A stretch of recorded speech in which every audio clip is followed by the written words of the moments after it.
Okay, in this video, what Steve's going to do is construct the tier edge. You can really think of this as decoration for the tier itself. So how did Peter go about constructing the tier edge? Well, Peter created a polygon circle, which he dropped down to just 4 points, so we're basically creating a square. And he used our length curve that we'd set up and copied this square along the length curve. And created a skin surface along that. So we've got a skin block, which he then capped the ends so that we had a solid block.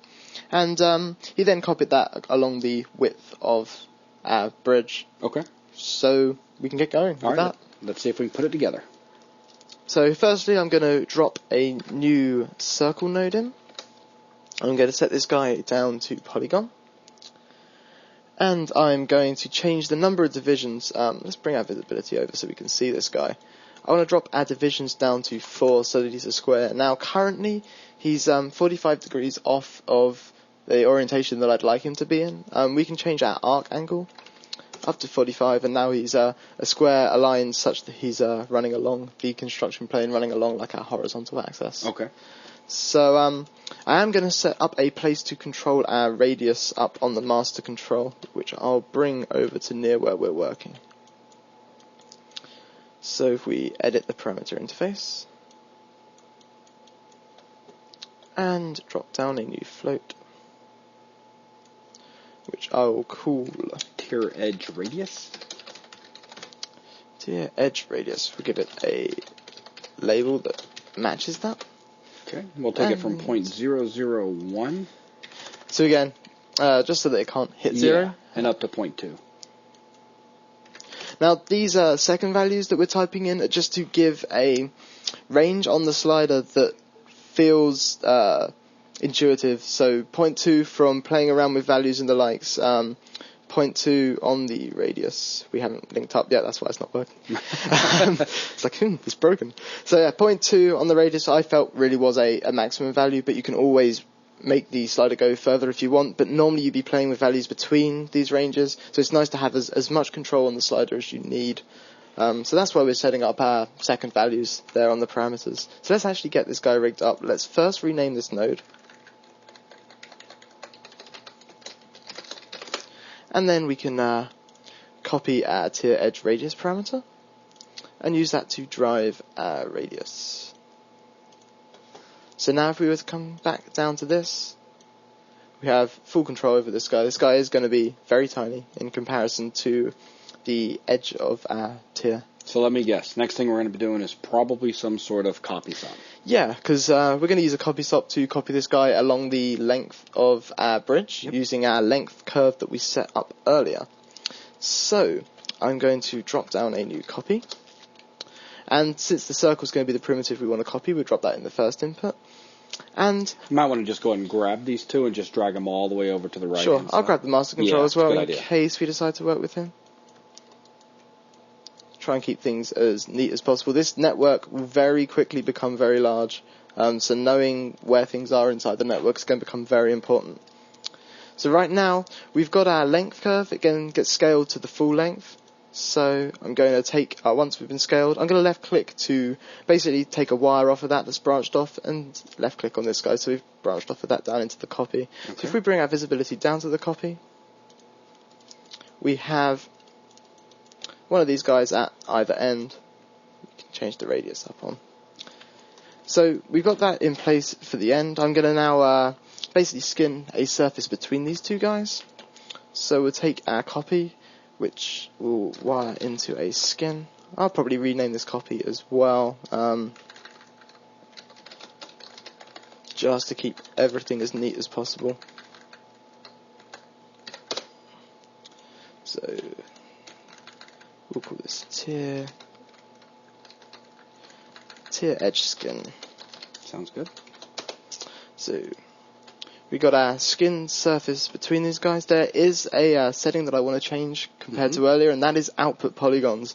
I want to use a cap node to create basically the end surfaces for these two guys. The cap node requires NURBS going in, so if we output polygons from here, we won't be able to feed that in. If we uncheck output polygons, we're going to output NURBS from this guy, which is perfect because we can now wire this into a cap node. And the cap node will create the two caps either end, which is great. So now that we are dealing with NURBS, I actually want to convert these back over to polygons so that we can apply a edge cusp so that we can get rid of this smooth shading that's going on here. So if we wire this into a convert, and we can convert from type, all types, everything that's being fed in, into polygon. Okay. And we can now wire our convert node into an edge cusp node. And the edge cusp node will clear up all that smooth shading there. So I'm just going to go back and rename these guys just so that we don't have any default naming in place. So tier cap, in fact tier edge cap. Keep with our naming convention. Tier edge convert. And tier edge cusp.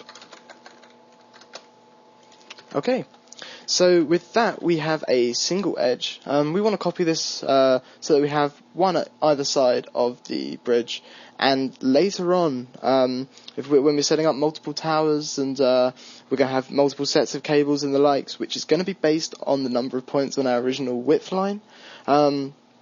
We want to have a copy of this guy at each of those, because if we set our radius up large enough that it's greater than the thickness of our tier, these guys are going to stick out above the tier, even when they're in the center of the road, and that means they provide a base for the cables to plug into. It makes things look a lot neater than if they just plug directly into the road.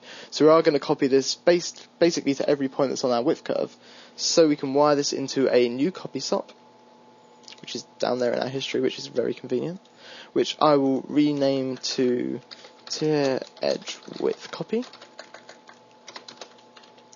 And we can take basically the output of our switch, which is going to be whatever's coming out of here is our width curve based on which way we were scaling this guy. I'm going to left click to branch off with a wire which we can feed into here.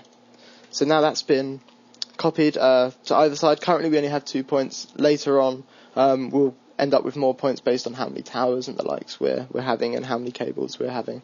Okay. So we are going to transform this guy based on the thickness of our tier, because I want this to always sit central to the tier block. If we template in our tier geometry,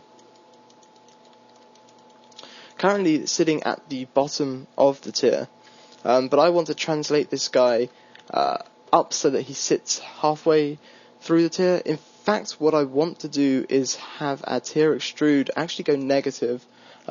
Just a personal preference, something I was thinking about a minute ago. I'm going to have this guy extrude downwards and basically have everything work downwards from that, as opposed to having him extrude upwards. Okay. That way, when you're changing your tier thickness, the actual top road surface doesn't change, just how far down from it changes. I just felt that would be nicer. That was just something I've decided to do. So we'll make that negative.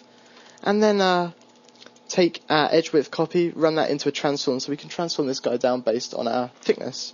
So we can wire this guy into a transform, which I will call transform thickness correction. Bring our visibility down, and I'll set our translate Y to, we're going to be going in negative Y, and we're going to take our master controls tier thickness parameter. And if we were to do that, we'd actually drop all the way to the bottom. So we want to divide that by 2 to take half. That way we're going to be halfway along. And that will mean that this guy always sits halfway down. So if we come to our master control, which is hiding up there, if we change our radius, we're always sitting in the center. And if we change our tier thickness, we're always sitting in the center. And this is what I was saying about these guys being thicker than the tier. If there's a copy in the center, that will stick up out of the tier, and the cables and the lights are going to plug into that guy. So we've got 2 pieces of geometry here. So I'm going to actually wire both of these into a merge, such that they can then be one wire of geometry, one feed of geometry data that we can then use later.